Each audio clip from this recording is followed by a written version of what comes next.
Definition है कि हम किसी बॉडी की डेंसिटी या रिलेटिव डेंसिटी को मेजर कर सकते हैं। हम लोग यहाँ पे सबसे पहले रिलेटिव डेंसिटी का फॉर्मूला देखते हैं। तो रिलेटिव डेंसिटी का जो हमारे पास में फॉर्मूला है वो होता है density of body divided by density of water at 4 degree centigrade, right. ये हमारा फॉर्मूला है रिलेटिव डेंसिटी का। तो हम अब यहां पर आर्किमिडीज प्रिंसिपल किस तरीके से अप्लाई कर रहे हैं उसको हम लोग यहां पे समझने की कोशिश करते हैं। देखिए यहीं पर समझते हैं। रिलेटिव डेंसिटी का जो फॉर्मूला है वो हो गया density of body divided by density of water. हम लोगों ने क्या किया, यहां पर बॉडी के वॉल्यूम से न्यूमरेटर और डिनोमिनेटर दोनों में मल्टीप्लाई कर दिया। तो ये क्या बन गया हमारे पास में, mass of body divided by mass of the water of equal volume. जितना वॉल्यूम बॉडी का है उतने ही वॉल्यूम का वाटर का मास। बिल्कुल सर, राइट। पर प्रैक्टिकली हम लोग जो हैं वो स्प्रिंग बैलेंस हो चाहे वेइंग मशीन हो, उससे हम मास की जगह पे वेट कैलकुलेट करते हैं। तो क्यों ना हम लोग एक काम करते हैं सर, जी से मल्टीप्लाई और डिवाइड कर दें, और डिनोमिनेटर में जी से मल्टीप्लाई करते हैं। तो अब इस बात को समझिए कि जो न्यूमरेटर पार्ट में लिखा हुआ है that is nothing but the weight of body, और डिनोमिनेटर पार्ट में जो लिखा हुआ है that is the weight of equal volume of water. अब हम सर यहां पे जो न्यूमरेटर वाला पार्ट है दैट इज ओके, पर अब weight of equal volume of water को हम बुओयेंसी फोर्स या आर्किमिडीज प्रिंसिपल से क्या बोल सकते हैं? तो हम कहेंगे कि weight of equal volume of water is nothing but it is the buoyancy force on the body when it is fully submerged.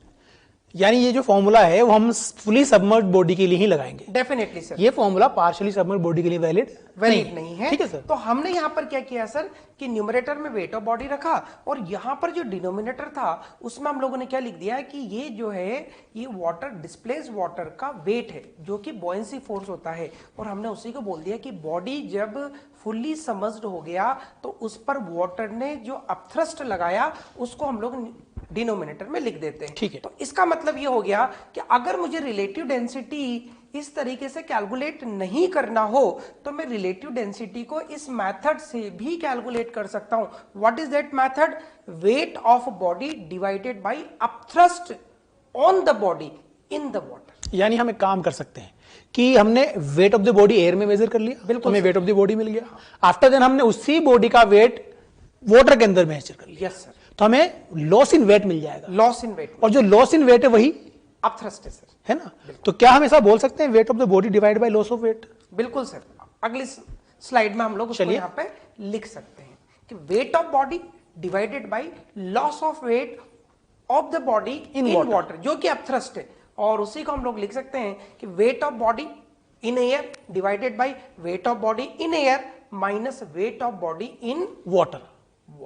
तो this is equals to upthrust और बुओयेंट फोर्स। ठीक है, तो ये सिंपल सी चीज आ जाती है बच्चों यहां पर, weight of the body in air divide by weight of the body in air minus weight of the body in water, and this is equals to upthrust और बुओयेंट फोर्स। यस सर, ठीक है, बिल्कुल। ये जो हमारा part है इसी को हम अपथ्रस्ट भी कहते हैं, या इसको हम लोग कह सकते हैं कि बॉडी के वेट में अपरेंटली कितना लॉस हुआ। हाँ, अपरेंटली कितना लॉस हुआ उसको लॉस इन वेट भी जनरली बोल दिया जाता है। तो ये फॉर्मूला सर बहुत इंपॉर्टेंट फॉर्मूला है और इसके न्यूमेरिकल भी हम अगली स्लाइड में देखेंगे, करेंगे डिस्कस।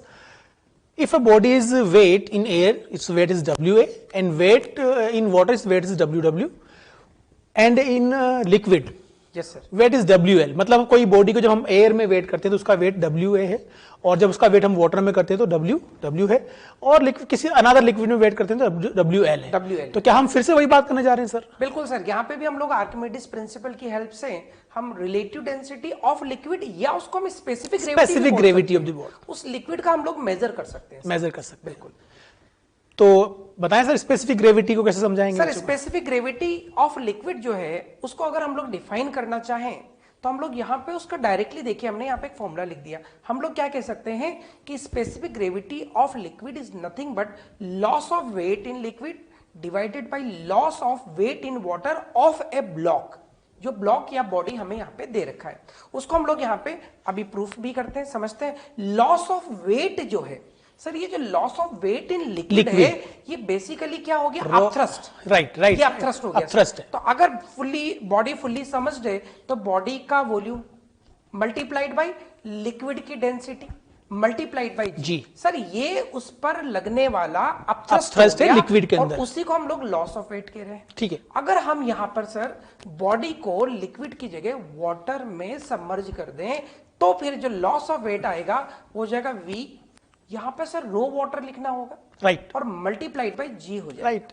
ये हमारे पास में बेसिकली आ गया। और देखिए यही बात हम लोग यहाँ पे लिख रहे हैं, अगर आप इसको कैलकुलेट करेंगे तो सर ये आ जाती है rho liquid upon rho water, it is nothing but specific gravity of liquid. हाँ, numerical specific gravity is equal to relative density, हम पहले बात कर चुके हैं।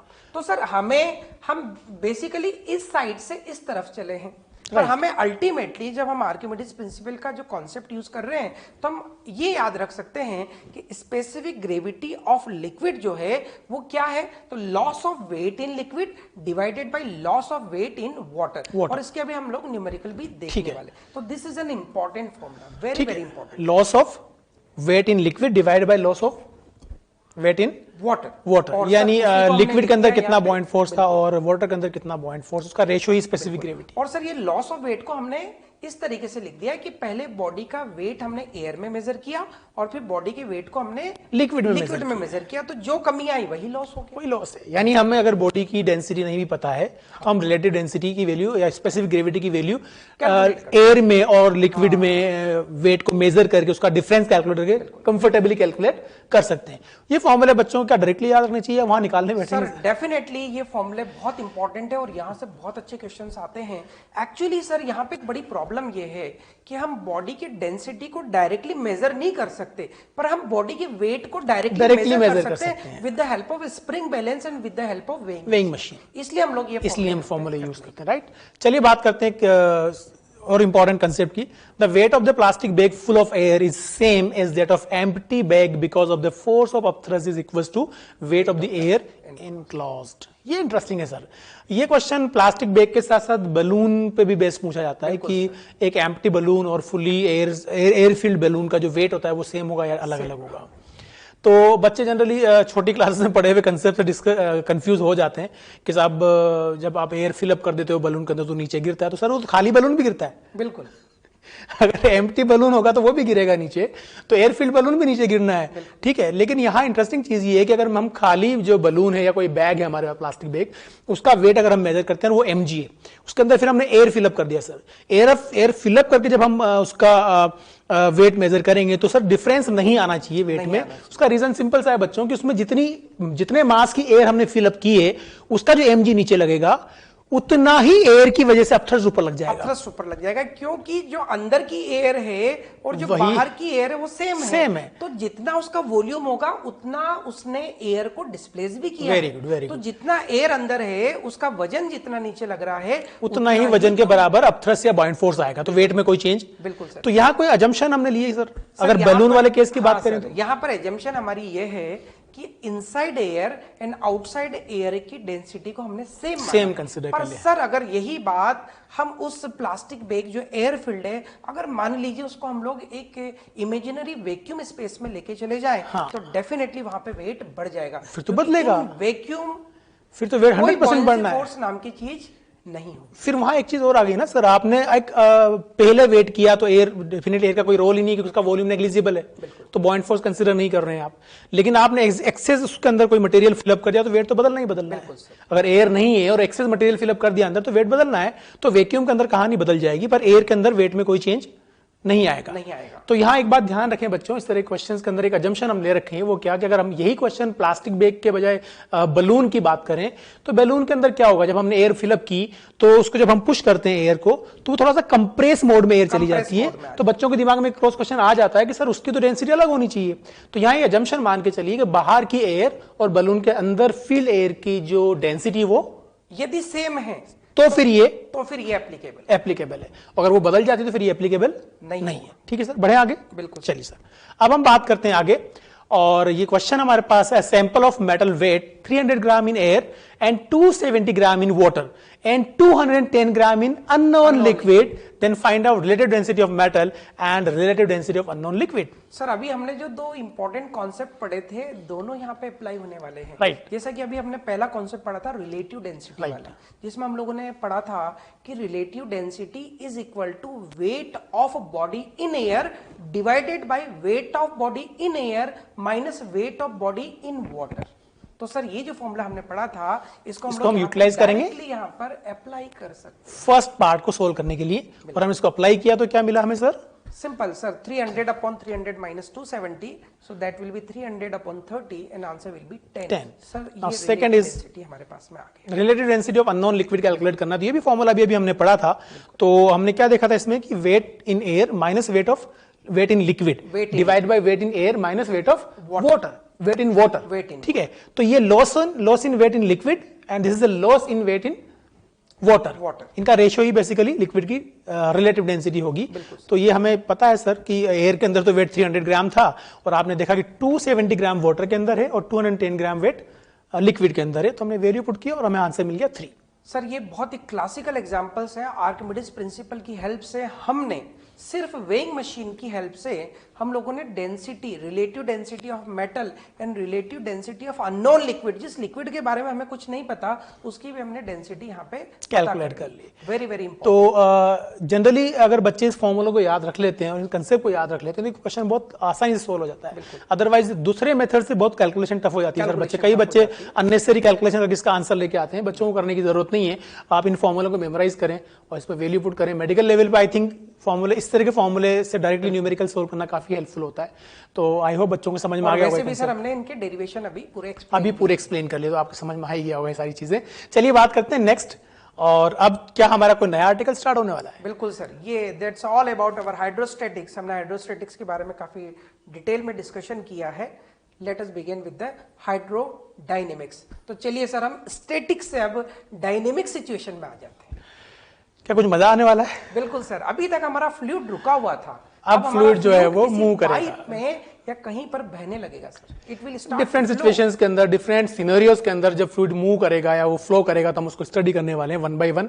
और हाइड्रोडायनेमिक्स पे भी काफी इंटरेस्टिंग और इंपॉर्टेंट कंसेप्ट, अच्छी थ्योरम्स आने वाली हैं। उन थ्योरम्स को हम 1 by 1 डिस्कस करने वाले हैं। उन पे बेस्ड न्यूमेरिकल्स करने वाले हैं, उन पे बेस्ड कुछ अच्छे क्वेश्चंस करने वाले हैं। तो चलिए बात करते हैं हाइड्रोडायनेमिक्स। पहले बात करते हैं कि ये होता क्या है, राइट सर। तो जिस तरह हमने हाइड्रोस्टैटिक्स को डिफाइन किया था कि it is the branch of physics which deal with the static fluids. तो हमने कहा था फ्लूइड स्टैटिक वो होते हैं जो टैंक के रेस्पेक्ट में रेस्ट पे हों। बिल्कुल सर, ठीक है सर।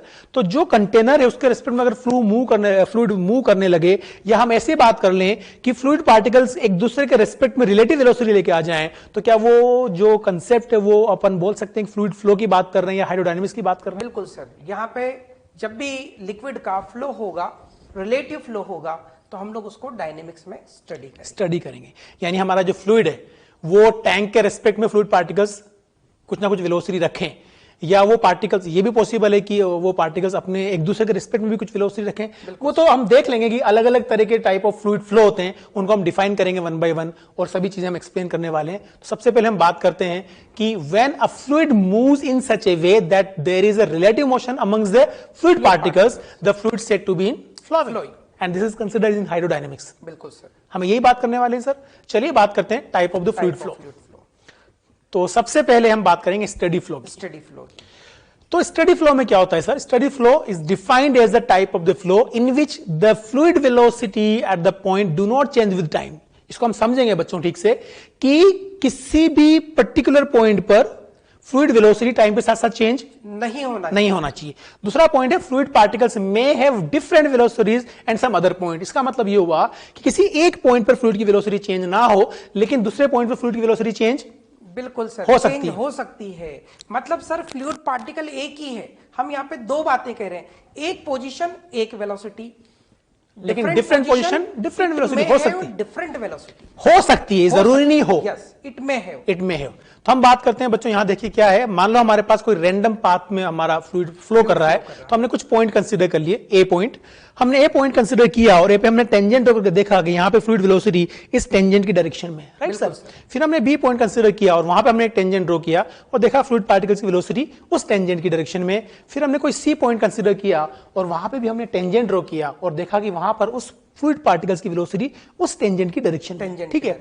तो क्या हम ये कह सकते हैं डेफिनेशन के अकॉर्डिंग कि देखिए ए, बी और सी पर जो वेलोसिटीज हैं वो डिफरेंट हो सकती हैं, हो सकती हैं डिफरेंट, लेकिन ए पे जो भी वेलोसिटी है वो कांस्टेंट रहेगी। मतलब ए पोजीशन पर जितने भी फ्लूइड पार्टिकल्स आएंगे सबकी वेलोसिटी सेम रहेगी, वही होगी जो यहां इसकी थी। तो यहां अगर वेलोसिटी वी ए मान ली जाए, वहां वेलोसिटी वी बी मान ली जाए और वहां वेलोसिटी वी सी मान ली जाए, तो ऐसा मैं बोल सकता हूं कि ये पार्टिकल जो ए पे है इसकी वेलोसिटी यहां वी ए थी, पर जब यही पार्टिकल बी पर जाएगा तो इसकी वेलोसिटी वी बी बन जाएगी, वी हो जाएगी, और यही पार्टिकल जब सी पर जाएगा तो इसकी वेलोसिटी वी सी हो जाएगी। कोई भी पार्टिकल जब ए से गुजरेगा तो उसकी वेलोसिटी वी ए ही बननी है, और जब वही पार्टिकल बी से गुजरेगा तो उसकी वेलोसिटी वी बी बननी है, और जब वही पार्टिकल वी सी मतलब सी पॉइंट से गुजरेगा तो उसकी वेलोसिटी वी सी बननी है। हम ये बात करना चाह रहे हैं कि किसी भी फ्लूइड फ्लो के अंदर अगर किसी पर्टिकुलर पॉइंट पर वेलोसिटी का मैग्नीट्यूड और डायरेक्शन कांस्टेंट बना रहे, लेकिन डिफरेंट पॉइंट पर डिफरेंट हो सकता है, बिल्कुल हो सकता है। ऐसे फ्लूइड को हम क्या बोलेंगे? Steady flow, right sir.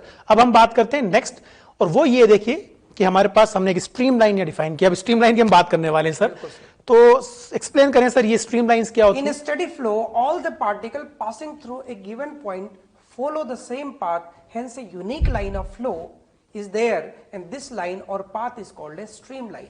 तो यहां पे हम लोग सर ये कहना चाह रहे हैं कि जैसा कि अभी हम लोगों ने देखा कि किसी पर्टिकुलर पोजीशन पर पार्टिकल फ्लूइड पार्टिकल की जो वेलोसिटी वो हमेशा सेम रहने वाली है।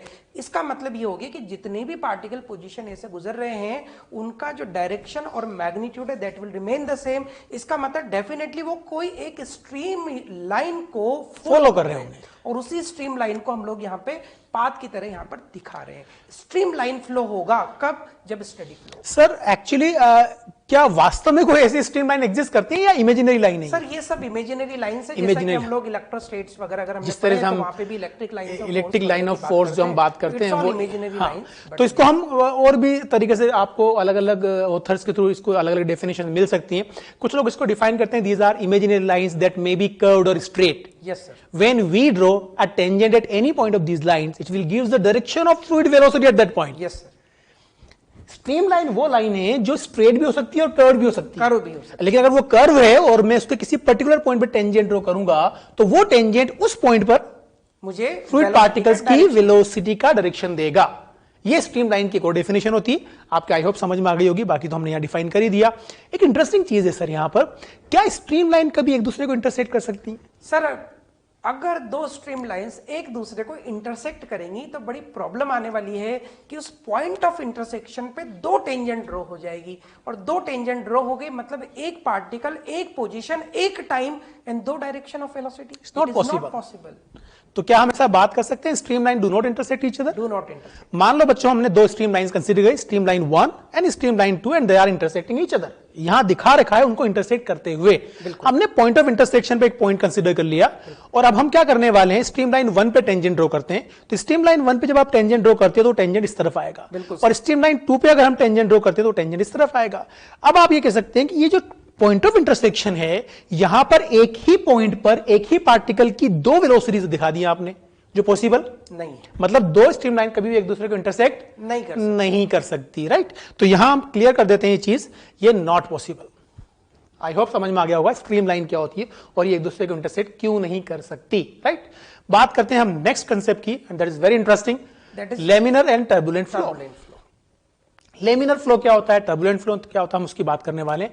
देखिए, laminar flow is the flow in which fluid particles moves along the well defined stream lines which are straight and parallel. इससे पहले जब मैंने बात की थी स्ट्रीम लाइन की, वहां हमने कर्व्ड बनाई थी लाइन, कर्व भी हो सकती है। यहां आपसे कहा जा रहा है in well defined stream lines which are straight and parallel, सीधी होंगी और एक दूसरे के पैरेलल होंगी, राइट? फिर हमसे कहा जाता है in laminar flow the velocity at the different points in the fluid may have different magnitude but their directions are parallel. मतलब ये हुआ कि जो हमारे लेमिनर फ्लो को हम डिफाइन करने जा रहे हैं, उसमें जो भी हमारी स्ट्रीम लाइंस हैं, वहां अलग अलग लाइंस जो होंगी एक दूसरे के पैरेलल, उनकी वेलोसिटी अलग अलग हो सकती है, पर किसी एक लाइन का लॉन्ग वेलोसिटी सेम होगी, राइट सर? तो दस द पार्टिकल्स मूव इन लेमिने और layers sliding smoothly over adjacent layers. तो तो इसमें क्या होगा कि सर हम कुछ डायग्राम दिखा सकते हैं बच्चों को। मान लो ये एक लेमिना है, बच्चों क्या स्ट्रीम लाइन स्ट्रेट दिखा रही है। इट मे बी कि हम अगर इसको 3 डायमेंशन देखें तो ये एक लेमिना भी हो सकती है, एक फ्लैट प्लेन भी हो सकता है, राइट। 2 डायमेंशन देखें तो ये फ्लैट प्लेन हो सकता है। तो आप देखें कि ये लेमिनास है हमारे पास, और ये लेमिनास शो कर रही है कहीं ना कहीं stream line, sorry laminar flow को। तो ये डिफरेंट काइंड ऑफ द लेमिनास है। क्या सर इन सभी लेमिनास की वेलोसिटी सेम होनी जरूरी है? सर सभी लेमिनास की वेलोसिटी सेम होना जरूरी नहीं है, पर किसी एक लेमिना पर वेलोसिटी सेम होना। हाँ, इसका मतलब ये होता है कि अगर मैं इनको नंबरिंग कर दूं तो जो सबसे लोवेस्ट लेमिनी है इसकी कुछ ना कुछ वेलोसिटी रही होगी। Yes sir. तो इसकी हर पॉइंट पे वेलोसिटी का मैग्नीट्यूड डायरेक्शन सेम होगा, सेम रहेगा। तो इसकी जस्ट ऊपर वाली लेमिना है उस पे वेलोसिटी का जो डायरेक्शन है वो तो सेम होगा, पर मैग्नीट्यूड सेम नहीं होगा। हो भी सकता है, नहीं भी सकता है, कोई जरूरी नहीं है हाँ, वो सेम हो। मतलब हम ये बात कर सकते हैं कि ये जो लेमिनाज है इन पे वेलोसिटी ग्रेजुअली इंक्रीज भी हो सकती है और डिक्रीज भी हो सकता है, राइट। तो ये बहुत बेसिकली बेसिक कंसेप्ट है। हमने बात की लेमिनर फ्लो क्या होता है। Now we will talk about the turbulent flow. Turbulent flow की बात करते हैं और बात करते हैं टर्बुलेंट फ्लो क्या होता है। टर्बुलेंट फ्लो समझाइए सर, क्या होता है turbulent flow? Turbulent flow is an irregular flow in which the particle move in a zigzag path due to which eddy formation take place and that are responsible for high energy losses. तो sir हम लोग यहाँ पे कहना चाह रहे हैं कि जब भी लिक्विड का फ्लो इनडिसिप्लिन्ड वे में हो जाए, आउट ऑफ कंट्रोल हो जाए, या उसके अंदर एक सिस्टम ना रहे, एक सिस्टमेटिक फ्लो ना रहे, तब वो टर्बुलेंट कहलाएगा। टर्बुलेंट फ्लो में जो हमारा जो स्ट्रीम लाइन्स है वो एक दूसरे को इंटरसेक्ट भी करने लग जाएंगी। हाँ। जिस लेयर्स के थ्रू उसका फ्लो है वो वहां पे इंटरसेक्शन भी करने लग जाएगी, और इसके कारण वहां पे एडी करंट्स फ्लो होने लग जाएंगे, और एडी करंट्स के कारण जब फ्लूइड पार्टिकल्स का आपस में कॉलिजन होगा तो वहां पे एनर्जी लॉसेस भी होने लग जाएंगे। Actually fluid particles always move in random वे। जब हम फ्लूइड पार्टिकल्स की या फ्लूइड फ्लो की वेलोसिटी काफी बढ़ा देते हैं, काफी ज्यादा वेलोसिटी हो जाती है, तो वेलोसिटी ज्यादा होने पर वो रैंडम वे में मूव करना स्टार्ट कर देते हैं, और उस तरह के फ्लो को हम क्या बोलते हैं? Streamline flow. तो बेसिकली क्या होता है बच्चों, यहां देखिए कि हाँ टर्बुलेंसी शो की हुई है, तो जो फ्लूइड पार्टिकल्स की वेलोसिटी है वो रैंडम कर्व्ड पाथ शो की है जिगजैग मैनर के अंदर। It is very interesting. यहां हम ये बात समझ सकते हैं कि बेसिकली हो क्या रहा है यहां पर, कि अगर आप इंडिविजुअल पार्टिकल्स को देखेंगे तो वो जिगजैग मैनर में चल रहे हैं, लेकिन उन सभी पार्टिकल की एज ए होल वेलोसिटी देखेंगे तो किसी पर्टिकुलर डायरेक्शन में मिलेगी। बिल्कुल सर, है ना। तो हम ऐसा बात कर सकते हैं कि सब पार्टिकल्स की नेट वेलोसिटी तो इसी डायरेक्शन में मिलेगी, लेकिन वो बेसिकली क्या हो रहा है? आपस में एडी करंट्स बनाते हुए आगे कर रहे हैं, यानी रैंडम पाथ में भी चल रहे हैं और पर्टिकुलर डायरेक्शन में उनकी ड्रिफ्टिंग भी हो रही है। तो एक पर्टिकुलर डायरेक्शन के अंदर इनकी फ्लो मिल जाएगा।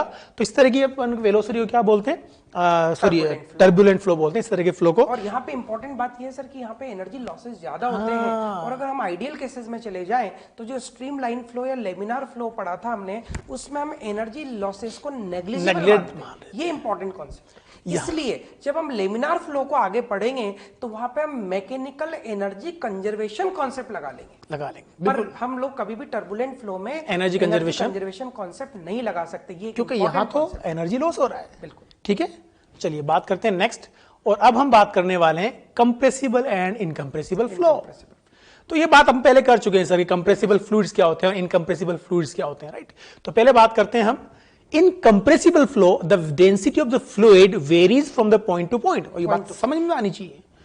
कंप्रेसिबल अगर फ्लो है यानी फ्लूइड जो है वो कंप्रेस हो रहे हैं, तो अगर फ्लूइड कंप्रेस हो सकता है तो जहां पे उससे प्रेशर बढ़ाओगे वहां उसकी डेंसिटी बढ़ जाएगी, और जहां प्रेशर कम करोगे वहां डेंसिटी कम हो जाएगी। तो in compressible flow the density of the fluid varies from point to point. That means the fluid density is not constant, whereas in incompressible flow the density of fluid remains uniform throughout the liquids are practically incompressible while gases are highly incompressible। तो हम लोगों ने एक concept बना लिया है कि general scenario में हमारे जो लिक्विड होते हैं वो प्रैक्टिकली इनकंप्रेसिबल होते हैं।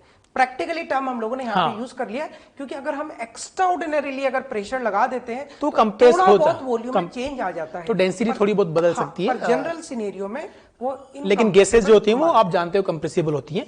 ठीक है, तो हम बात करते हैं नेक्स्ट और रोटेशनल एंड इरोटेशनल। ये क्या होता है सर? सर रोटेशनल फ्लो, जैसा कि हमें यहाँ पे बोला गया है कि जो particles fluid particles during their motion during their flow rotate करते हुए अगर आगे बढ़ते हैं तो दैट इज रोटेशनल फ्लो। और अगर मान लीजिए वो सिर्फ ट्रांसलेशनल मोशन रखते हैं without having any rotational motion, मतलब वो सिर्फ लीनियरली आगे बढ़ रहे हैं, तो then that flow is irrotational flow. Actually sir practically हम लोग कई बार देखते हैं कि किसी रिवर में या डैम से जब पानी चल रहा होता है बहुत तेजी से, तो बहुत तेजी से वाटर फ्लो कर रहा होता है, कहीं पे पानी गिर रहा होता है, तो वहां हम रोटेशनल फ्लो देखते हैं। रोटेशनल फ्लो, उसको एडीएस भी बोलते हैं ना, और ऑर्डिनरी लैंग्वेज में शायद उसको कुछ और ही बोलते हैं। तो वो रोटेशनल फ्लो होता है वहां पर पानी से, भंवर उसको बोलते हैं, हिंदी में हम भंवर उसको बोलते हैं। और कहा भी जाता है कि भंवर में अगर फंस गए तो आपका निकलना मुश्किल हो जाएगा। एक्चुअली वो बहुत कॉम्प्लिकेटेड वे में मूव करता है, और वहाँ बड़े बड़े तैराक मैंने प्रैक्टिकली देखा है सर, वहां पर अच्छे बड़े स्विमर भी अगर चले जाते हैं और बहुत तेजी से वो रोटेट हो रहा है तो वहां से निकलना बहुत मुश्किल हो जाता है। ठीक है, तो रोटेशनल फ्लो क्या होता है और इरोटेशनल फ्लो क्या होता है सर ने आपको समझा दिया है। अब हम आगे बात करते हैं, और ये अब जो आने वाला कंसेप्ट है that is very very important, one of the best and one of the most important concept of hydrodynamics.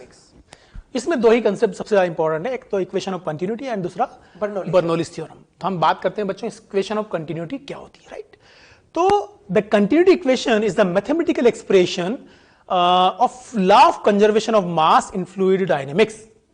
Law of conservation of मास भी बोल सकते हैं, और क्योंकि हमारे जो फ्लूइड्स हैं वो इनकम्प्रेसिबल हैं, तो क्या हम law of conservation of volume भी बोल सकते हैं सर? बिल्कुल सर, क्योंकि mass is equal to volume into density है, और डेंसिटी वेरी, इनकम्प्रेसिबल लिक्विड है तो डेंसिटी कांस्टेंट होगा, तो वॉल्यूम भी मास कंजर्व है तो फिर वॉल्यूम को भी कंजर्व होना पड़ेगा। परंतु अगर बाई चांस क्वेश्चन में कंप्रेसिबल फ्लूइड बोल दिया जाएगा तो सिर्फ हम कंजर्वेशन ऑफ मास काम में लेंगे, कंजर्वेशन ऑफ वॉल्यूम काम नहीं लेंगे। क्योंकि हम आइडियल फ्लूइड्स को स्टडी कर रहे हैं तो फिर हमारी डेंसिटी फ्लूइड की कांस्टेंट मानी जाएगी, तो हम कंजर्वेशन ऑफ वॉल्यूम की बात कर सकते हैं। ठीक है सर, चलिए सर हम बात करते हैं आगे कि ये हमारे पास in a steady flow mass of the liquid, mass of the fluid entering from the one end of the tube is equal to mass of the fluid leaving from the other and.